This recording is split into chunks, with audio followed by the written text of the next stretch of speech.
In our next problem, under case 2, where the basic variables vary in time but non-randomly, we look at the corroding cable, but now with the load no longer held sustained, but varying periodically in time. So let's just take a few seconds to read the problem, and then we'll see how we can solve it.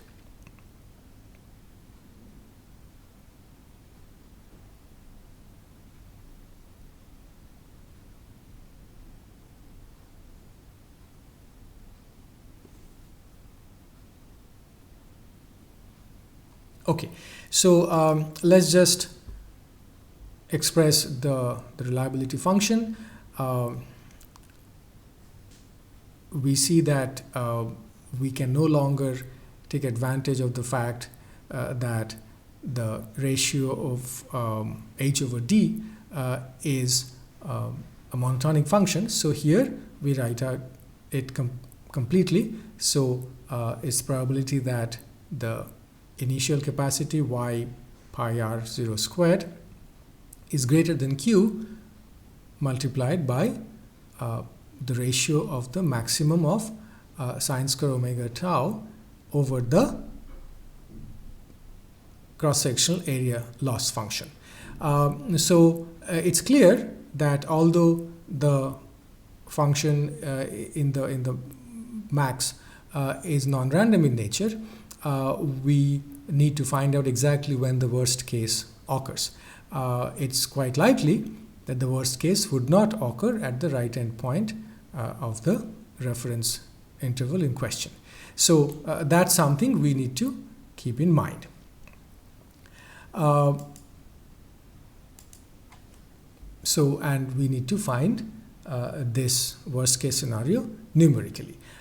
Before we proceed solving this, let's just take a look at graphically what is going on. So here we have a situation where we show how the capacity is degrading and how the load is occurring on the structure.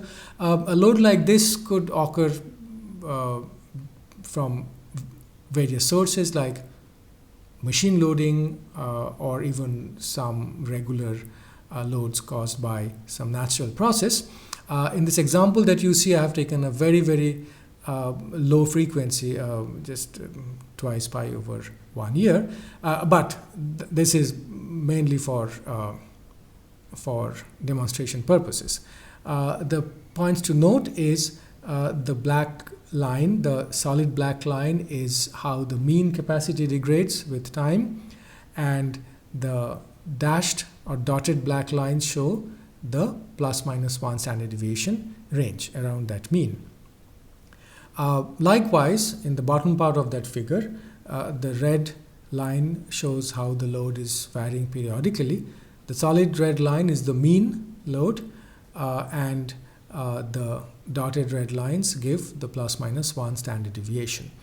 So this gives an idea where most of the loads would occur and where most of the capacity would lie for every new realization of the structure and the loading process.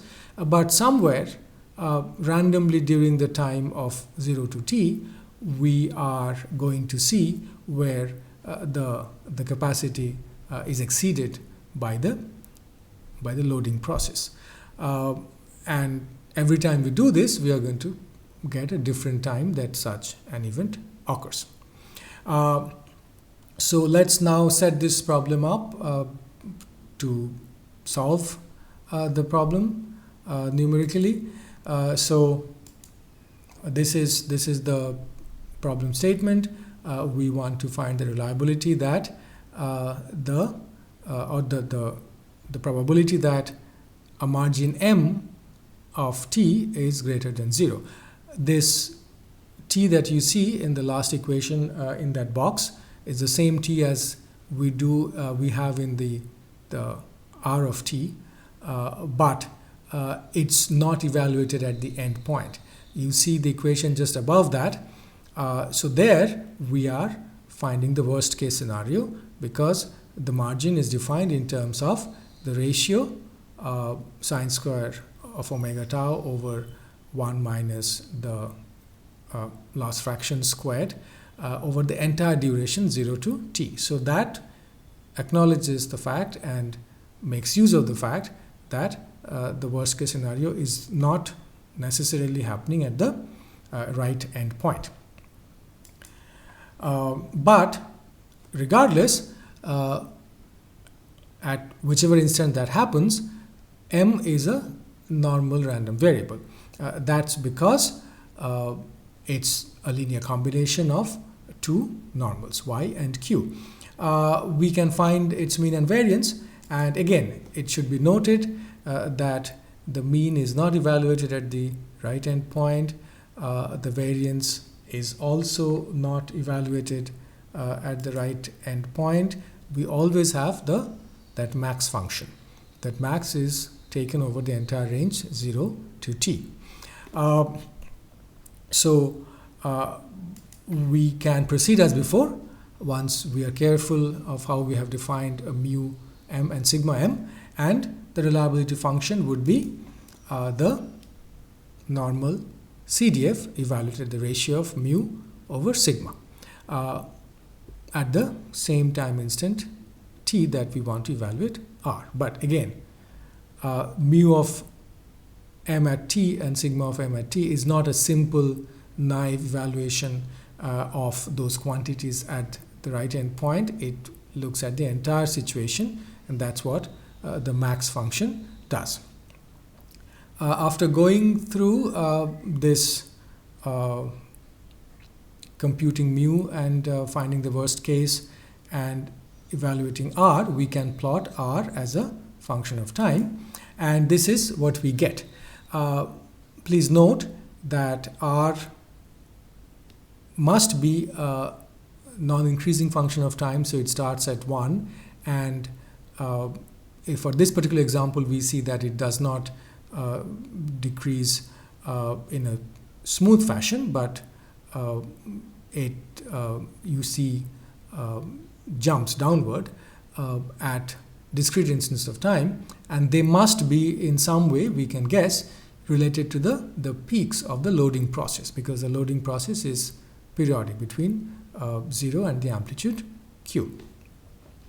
Now this is all fine, but then if we wanted to see what would happen if we naively considered, as we did in the previous problem F1, and we evaluated the mu and sigma at the right end point as we did, which would look like this. So let's take a minute just to see how these two equations on the right bottom corner for mu and sigma, they look as compared to the ones on the left. Once we see, we understand the difference, we can compare what would happen if we chose this approach on the bottom right that you see instead of the one that is the correct approach. So this is how you are going to see the reliability function looking like if we take that wrong approach. So the blue line is still the correct line, and the orange or brown line that you see, that is the result of the naive modeling.